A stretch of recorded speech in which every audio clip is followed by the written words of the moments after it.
Hey guys, for more videos on digital marketing, please subscribe to my YouTube channel and press the bell icon.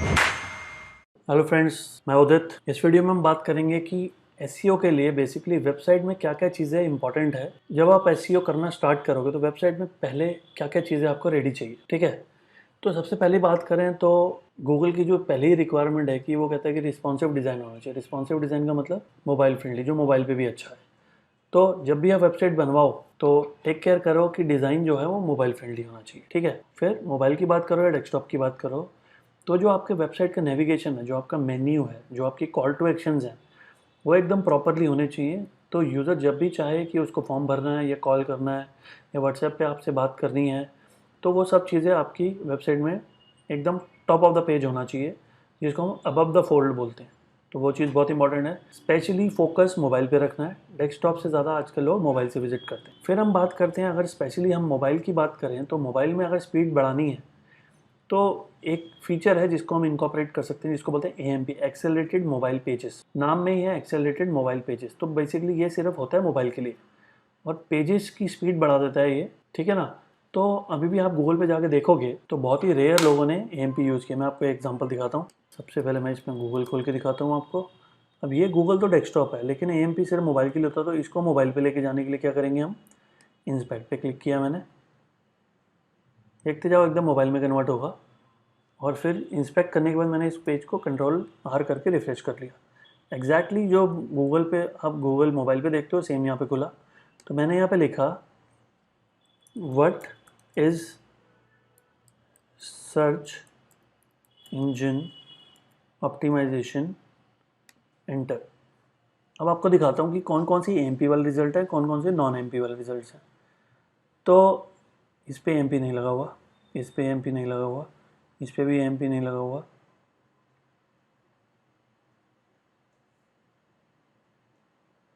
इस पे MP नहीं लगा हुआ, ये भी नहीं लगा हुआ, ये भी नहीं लगा हुआ। neelpatel.com, आप देख रहे हो ये जो आइकन देख रहे हो आप, ये जो आइकन है ये उन्हीं साइट्स में सिर्फ दिखाता है जहाँ पे एएमपी एनेबल्ड होता है। तो इसने एएमपी लगाया हुआ है। तो आप देख रहे हो कि इतनी सारी साइट्स में अभी तक सिर्फ एक ही, और सिर्फ एक पेज पे एक ही ने लगाया हुआ, बाकी ने लगाया नहीं हुआ। तो एएमपी लगाने से एडवांटेज मिलती है, ठीक है। तो एएमपी लगा सकते हो। फिर ऑब्वियसली आज की टाइम में गूगल प्रेफर करेगा कि मैं यूज़र को सिक्योर साइट दिखाऊं, ठीक है। सिक्योर साइट कौन सी होती है, जो HTTPS होती है, मतलब यूज़र अगर कोई डिटेल भर रहा है, ठीक है, तो वो SSL उसको इनक्रिप्ट कर देता है और फिर जब मेरे पास आएगी एडवर्टाइजर के पास तब वो डिक्रिप्ट होती है। तो फिर हैकर्स उसको इन्फॉर्मेशन को हैक नहीं कर सकते। ई कॉमर्स के अंदर तो बहुत ही ज़्यादा ज़रूरत होती है कि आप अपनी पेमेंट डिटेल्स भी डालते हो, अपने बारे में पूरा साइन अप भी करते हो, तो वो सब चीज़ें सिक्योर हो जाती हैं अगर आपकी वेबसाइट HTTPS है। तो HTTPS भी आपकी होगी तो ये भी one of the ranking factor है, एएमपी भी one of the ranking factor है, अच्छा नेविगेशन भी one of the ranking factor है। तो ये चीज़ें वेबसाइट डिज़ाइनिंग से ही शुरू हो जाती हैं कि आप एसईओ में कैसे परफॉर्म करोगे, वो आपकी वेबसाइट पे भी डिपेंड करता है। फिर वेबसाइट के अंदर 3 चीज़ें होती हैं, 4 चीज़ें मैं बोलूँगा। एक होता है आपका HTML, दूसरा होता है आपका CSS जो डिज़ाइनिंग के लिए होता है, फिर एक होता है आपका इमेजेस जो लुक एंड फील के लिए होता है, इमेजेस या वीडियोस दोनों बोल लो, जिसको मीडिया बोलते हैं। फिर एक होती है जावास्क्रिप्ट। तो जावास्क्रिप्ट जो है ना आपकी वेबसाइट की स्पीड को थोड़ा सा हैम्पर करती है, स्लो कर देती है। तो जितना कम जावास्क्रिप्ट यूज़ करोगे उतना ज़्यादा बढ़िया रहेगा। तो इसमें लिखा है लिमिट जावास्क्रिप्ट, कम यूज़ करो। या और जावास्क्रिप्ट के साथ हम क्या कर सकते हैं, वो हम जब वेब पेज की स्पीड का हम मॉड्यूल पे आएंगे तब मैं आपको डिटेल में बताऊंगा कि कैसे हम जावास्क्रिप्ट को मैनेज कर सकते हैं और स्पीड इंप्रूव हो जाएगी उससे। फिर अगली बात कर रहे हैं हम पेज स्पीड की। पेज स्पीड तो बहुत ही ज़्यादा इंपॉर्टेंट है। एएमपी हम क्यों लगा रहे हैं पेज स्पीड के लिए, रिस्पॉन्सिव डिज़ाइन क्यों बनाने की, मोबाइल पे बहुत अच्छी है, स्पीड भी अच्छी है। तो जैसे हमने होस्टिंग की बात करी कि होस्टिंग अच्छी लो तो स्पीड इंप्रूव होती है, लेकिन जैसे मैंने बताया GoDaddy में अगर आप सर्वर लेते हो तो एशिया में देगा, एशिया में सपोज सिंगापुर में मिल गया, ऑडियंस आपकी दिल्ली से सर्च कर रही है, फाइल्स आपकी कॉल हो रही है सिंगापुर से, तो स्पीड का थोड़ा सा फ्रैक्शन ऑफ सेकेंड का फ़र्क आएगा। लेकिन अगर आप चाहते हो ना आए तो एक चीज़ होती है जिसको बोलते हैं CDN, कंटेंट डिलीवरी नेटवर्क। तो कंटेंट डिलीवरी नेटवर्क जो है वो बहुत सारे सर्वर्स हैं जो ग्लोबली हर जगह पे हैं। तो अगर आप उनकी सर्विस लेते हो तो वो आपके सर्वर से फाइल्स को उठा के अपने बहुत सारे सर्वर्स में सेव कर लेंगे, ठीक है। और आपका कंटेंट वहाँ से डिलीवर होगा यूज़र को, तो इसलिए इसका नाम है कंटेंट डिलीवरी नेटवर्क। तो पूरा एक नेटवर्क आपकी फाइल्स को स्टोर कर लेगा। यूज़र बेंगलोर से सर्च करेगा तो वहाँ का जो CDN है वहाँ से कॉल होगा, दिल्ली से सर्च करेगा तो दिल्ली के पास जो CDN है वहाँ से कॉल होगा, तो वेबसाइट की जो फाइल्स हैं वो जल्दी कॉल करेगा, ठीक है ना, क्योंकि नियर बाय सर्वर से कर रहा है तो स्पीड इंप्रूव होती है।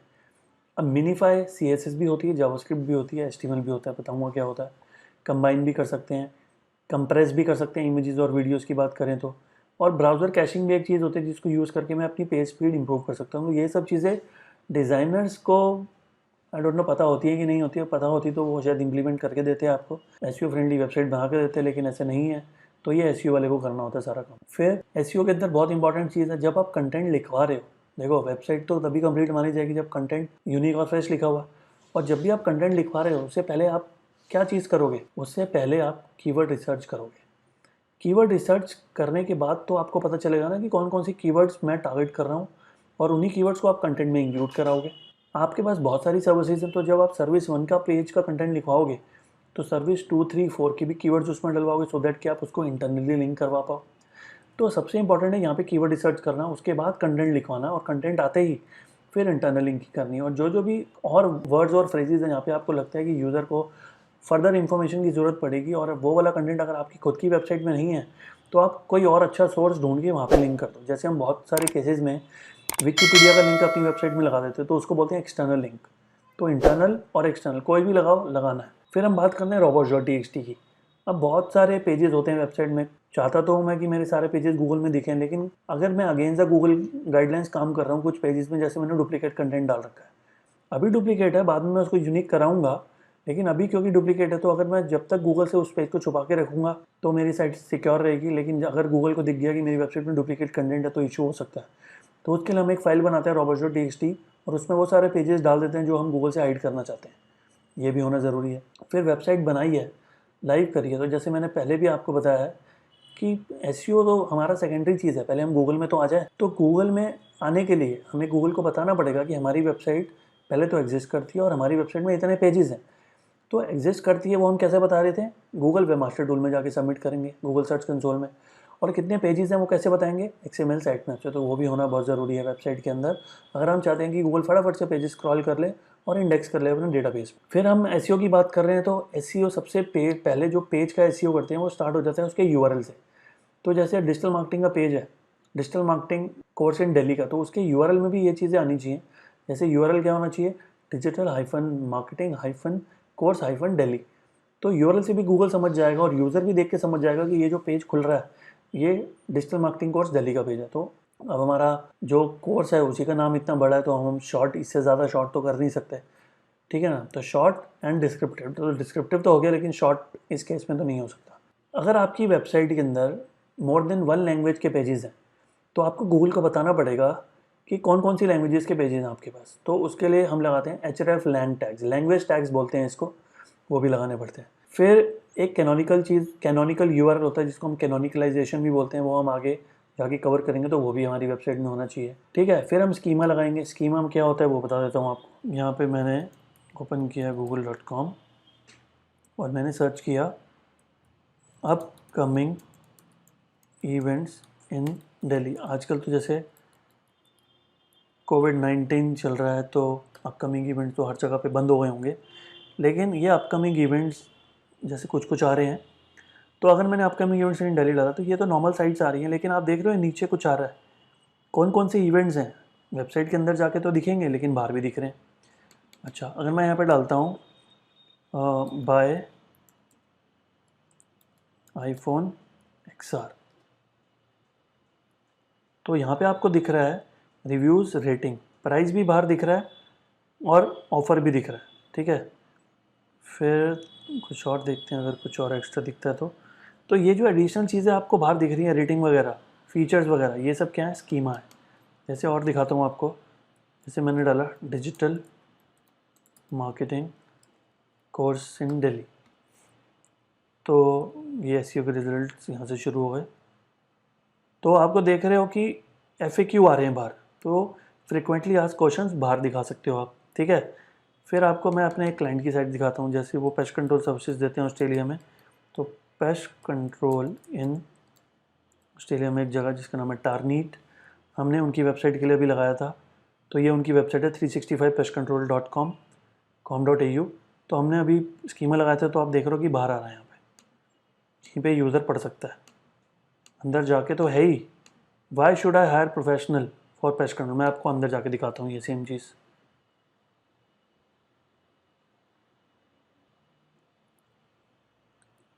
Y should I hire professional for pest control when I can try and do it myself, when I can try and do it myself। देखते हैं एक बार, when I can try and do it myself, तो एकदम same है basically ये, ठीक है। तो इसको बोलते हैं स्कीमा, इसको बोलते हैं स्ट्रक्चर्ड डेटा मार्कअप। तो ये भी लगा होगा तो ज़्यादा बेटर है। वेबसाइट की रैंक तो अभी नहीं आई तो नहीं दिखेगा किसी को, लेकिन जब रैंक आ जाएगी तब भी कितनी बार क्या होता है कि लोग क्लिक नहीं करते हैं, उनको जो अट्रैक्टिव कंटेंट देखना चाहते हैं वो नहीं दिख रहा होता। लेकिन अगर स्कीमा लगा हुआ है तो हट के दिखती है आपकी लिस्टिंग, तो स्टार रेटिंग आ जाती है, कुछ एडिशनल इन्फॉर्मेशन दिखती है। तो बाकियों की अगर इतनी है तो आपकी थोड़ी सी बड़ी दिखती है, तो ध्यान जाता है। ओजी टैग्स और ट्विटर कार्ड्स भी चीज़ें होती हैं, सोशल मीडिया के लिए होती है, ये भी हम लगा सकते हैं।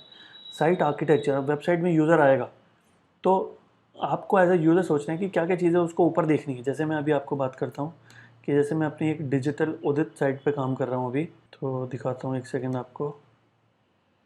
एग्जैक्टली तो ये पेज बहुत सोच समझ के बनाया है डिजिटल मार्केटिंग कोर्स को प्रमोट करने के लिए, ऑनलाइन कोर्स, ठीक है। कोविड में अभी ऑनलाइन कोर्स कर रहे हैं तो उसके हिसाब से ये पेज बनाया है। तो वैसे तो हमारी एक्सपर्ट ट्रेनिंग इंस्टीट्यूट है, लेकिन यहाँ पे अभी हमने डिजिटल उदित साइट में बनाया ये चीज़। उस साइट में कुछ एडवर्टीजमेंट का इशू चल रहा है, गूगल एड्स नहीं चल सकती, तो अभी डिजिटल उदित का अकाउंट बना के हम इस पर काम करेंगे ये सारा। तो ये एक है तो वेबसाइट के अंदर ही, लेकिन ये एक सेपरेट लैंडिंग पेज बनाया है। आप देख रहे हो इसके अंदर मेन्यू नहीं है। फिर डिजिटल मार्केटिंग कोर्स की बात हो रही है तो वो टॉप पे लिख दिया।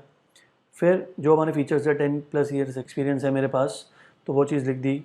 हर लेक्चर का हम वीडियो रिकॉर्ड करके देते हैं, वो आ जाएगा इसके अंदर। बहुत सारे पेड टूल्स जो हैं वो कैसे यूज़ करते हैं वो सब चीज़ें बताएंगे हम, बहुत सारे टूल्स देंगे भी, ठीक है। तो ये सब चीज़ें हैं 2012 से हैं, हम बहुत सारे स्टूडेंट्स पढ़ा चुके हैं, बहुत सारे बैचेस हमारे दोनों इंस्टीट्यूट्स में हो चुके हैं। फिर ये सब चीज़ें तो हमने ऐसे डाली हैं, लेकिन मोबाइल के हिसाब से भी सोच कर डालें कि मोबाइल में कैसे आएगा, ठीक है। तो ये साइट का आर्किटेक्चर बोलते हैं इसको, कि कौन कौन सी चीज़ें आपको लगता है इंपॉर्टेंट है यूज़र के लिए। पहले वो ड्यूरेशन देखना जाएगा, फीस देखना जाएगा, फिर थोड़ा सा नीचे आते ही उसको दिख रहा है कि 2 क्लासेस भी फ्री हैं, फिर उसको दिख रहा है कि ये ब्रोशर भी यहाँ से मिल जाएगा, फिर फॉर्म भी भर सकता है, फिर फ़ोन नंबर दिया है तो कॉल भी कर सकता है इस पर, ठीक है। क्लिक करेगा तो कॉल हो जाएगा, उसमें हमने दिया हुआ है। फिर कौन कौन सी मेन चीज़ें हैं वो सब दिया हुआ है यहाँ पे। कौन कौन से गूगल सर्टिफिकेशन मिलेंगे वो दिया हुआ है। कौन कौन कर सकता है ये कोर्स वो दिया हुआ। तो ये सब बेसिकली वेबसाइट आर्किटेक्चर है। बहुत सोच समझ के कॉम्पिटिटर को एनालाइज करके बनाना है, तभी बढ़िया बनेगा, ठीक है। उसके बाद कीवर्ड रिच कंटेंट लिखना है, यूज़र के लिए लिखना है, गूगल के लिए नहीं लिखना। गूगल भी पढ़ेगा, वो भी देखेगा ग्रामेटिकल एरर तो नहीं है, मिस्टेक्स तो नहीं है, स्पेलिंग मिस्टेक्स तो नहीं है, लेकिन कंटेंट हम गूगल के लिए नहीं लिखते, यूज़र के लिए लिखते हैं। यूज़र को अच्छा लगेगा तो गूगल अपना सेटिस्फाई हो जाएगा, यूज़र को अच्छा नहीं लगेगा तो बेकार है वो कंटेंट। फिर मेटा टैग्स, मेटा टैग्स क्या होता है बेसिकली, जैसे फिर से चलते हैं गूगल और जैसे मैं यहाँ पे डालता हूँ कुछ भी, SEO सर्विसेज इन रोहिणी डाला मैंने, मेरा एरिया, यहाँ पे मेरा एक इंस्टीट्यूट है, तो SEO सर्विसेज इन रोहिणी जब मैंने डाला तो ये सब साइट्स आ रही हैं अभी, ठीक है। तो कोई बात नहीं, मैं यहाँ पे बताता हूँ आपको। यहाँ पे भी देख रहे हो स्कीमा आ रहा है, लेकिन ये जो ब्लू कलर में दिख रहा है इसको बोलते हैं टाइटल, और ये जो 1.5 सेंटेंस दिख रहा है इसको बोलते हैं डिस्क्रिप्शन। कीवर्ड यहाँ पे दिखते नहीं है, लेकिन ये डिस्क्रिप्शन, टाइटल और कीवर्ड्स को एक साथ बोलें, इसको बोलते हैं हम मेटा टैग, जिसमें आता है टाइटल जो ब्लू कलर का बाहर दिख रहा है, फिर डिस्क्रिप्शन जो 1.5 सेंटेंस आ रहा था, और कीवर्ड जो दिखते नहीं, ठीक है। पेज पे भी नहीं आते, वो हेड सेक्शन में होते हैं, वो हम बाद में बात करेंगे जब हम ऑन पेज SEO पे आएंगे। फिर हेडिंग्स बहुत इंपॉर्टेंट है। जैसे मैं अपनी वेबसाइट में गया था तो हेडिंग आ रही थी वहाँ पे, ठीक है। पेज के अंदर जाएंगे तो पेज के अंदर हेडिंग होती है, तो HTML में बहुत सारी हेडिंग होती है, H1, H2, H3, H4, H5, H6। तो हेडिंग 1 सबसे इंपॉर्टेंट होती है, तो जो मेन कीवर्ड है वो H1 में डालते हैं, और बाकी जो रिमेनिंग कीवर्ड्स हैं या उससे मिलती जुलती कुछ चीज़ें हैं वो हम H2 में डालते हैं। तो हेडिंग्स बहुत इंपॉर्टेंट है SEO के लिए, बहुत प्रॉपरली देनी है, ठीक है। कंटेंट राइटर तो आपको कंटेंट और हेडिंग्स वगैरह लिख के देगा, लेकिन आपको H1 कहाँ लगाना है, H2 कहाँ लगाना है, वो खुद डिसाइड करना पड़ता है। इमेज ऑल्ट, ठीक है, alternate text for the image बोला जाता है इसको, कि गूगल इमेज को तो रीड नहीं करता, लेकिन जो ऑल्ट में लिखा होता है उससे वो अंडरस्टैंड करता है कि इमेज किस बारे में, ठीक है। और इमेज ऑल्ट का दूसरा फायदा ये है कि अगर आपने ऑल्ट लगाया हुआ है और गूगल को बताया हुआ है कि इमेज किस बारे में, तो जब भी कोई गूगल इमेजेस पे जाके लिखेगा SEO और आपने भी ऑल्ट में कहीं ना कहीं SEO वगैरह लिखा हुआ है, तो गूगल इमेजेस में भी आपकी इमेजेस टॉप पे आ जाती हैं और वहाँ से भी आपको ट्रैफिक मिलने का चांस रहता है। फिर जैसे एसईओ शुरू करोगे, वेबसाइट बना ली, एसईओ शुरू करोगे, तो आप चाहोगे ना कि कितना ट्रैफिक आ रहा है, कहाँ से आ रहा है, मोबाइल से आ रहा है, डेस्कटॉप से आ रहा है, मेल आ रहे हैं, फीमेल आ रहे हैं, किस एज के लोग आ रहे हैं, किस इंटरेस्ट के लोग आ रहे हैं, वो सब चीज़ें आपको कौन बताएगा? Google analytics. तो उसको अपनी वेबसाइट से कैसे लिंक करेंगे वो भी हम आगे जाके कवर करेंगे। फिर वेबसाइट तो बना दी, लेकिन जब गूगल क्रॉल करेगा तो गूगल बताएगा हमें क्या क्या इशू आ रहे हैं, कौन कौन से लिंक जो हैं वो ब्रोकन आ रहे हैं, ठीक है ना, कौन कौन से पेजेस नॉट फाउंड आ रहे हैं। तो वो सब चीज़ें गूगल बताएगा हमें क्या क्या इशूज़ हैं वेबसाइट में। स्कीमा हमने लगा दिया तो कोई इशू तो नहीं आया, एएमपी लगाया तो कोई इशू तो नहीं आ रहा, सब पेजेस में ठीक से लगाया कि नहीं लगा, ठीक है। तो वो हमें कौन बताएगा? गूगल सर्च कंसोल और गूगल वेब मास्टर टूल। तो उसको भी इंटीग्रेट करेंगे वेबसाइट के साथ। एक्सपर्ट्स कहते हैं कि जो आप कंटेंट लिखवा रहे हो वो शॉर्ट सेंटेंसेज और पैराग्राफ्स में होना चाहिए, तभी एक तो लेंथ वाइज भी ठीक हो जाता है, लेकिन और बिग चंक्स ऑफ पैराग्राफ जो है ना वो ओल्ड फैशनड हो गया है। तो छोटे छोटे पैराग्राफ होने चाहिए, बहुत सारी हेडिंग्स होनी चाहिए, पॉइंट्स में होना चाहिए, तो कंटेंट की वैल्यू ज़्यादा बढ़ती है, यूज़र भी ज़्यादा एंगेज होता है। अगर आप पैराग्राफ में लिखोगे वो तो देख के डर जाएगा, ठीक है ना। तो ये बेसिक चीज़ें हैं जो वेबसाइट में मेक श्योर हों, तो इससे आप अपना एसईओ इनिशियली बेटर कर सकते हो और फिर तो बाकी चीज़ें हम करेंगे उसके अंदर, ठीक है। इस वीडियो में इतनी बात करेंगे, मिलते हैं नेक्स्ट वीडियो में। Thank you.